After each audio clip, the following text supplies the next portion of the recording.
ضبطت زادت بحوالي 10% عن مثيلتها في نفس الفترة من العام الماضي.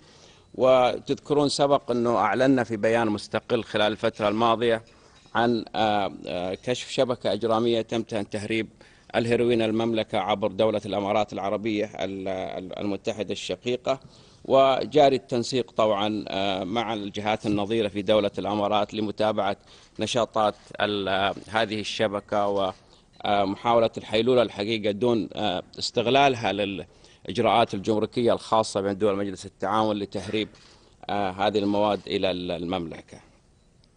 فيما يخص الأقراص الخاضعة لتنظيم التداول الطبي، تم ضبط 309,811 قرص بانخفاض مقداره 49% عن العام الماضي.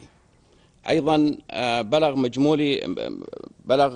إجمالي المبالغ المالية اللي تم التحفظ عليها بعد ضبطها في حوزة المتهمين بتهريب وترويج المخدرات 15,230,838 ريال سعودي.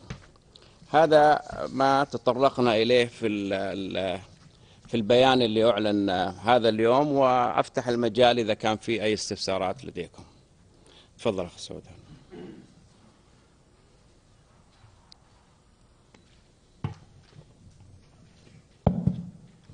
سعود الشيباني، صحيفة الجزيرة.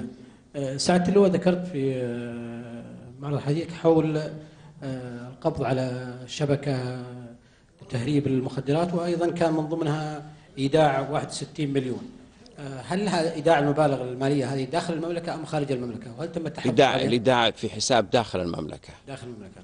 هل تم التحفظ على المبالغ المالية؟ بكل تأكيد. يعني ما عندي فكرة الحقيقة عن ما تم اتخاذه من إجراءات، لكن في مثل هذه الحالات يتم على الفور تجميد الحساب البنكي حتى تتضح الحقائق بعد استكمال إجراءات. إذا كان هذا جانبا من المؤتمر الصحفي لوزارة الداخلية السعودية بشأن كشف والضبط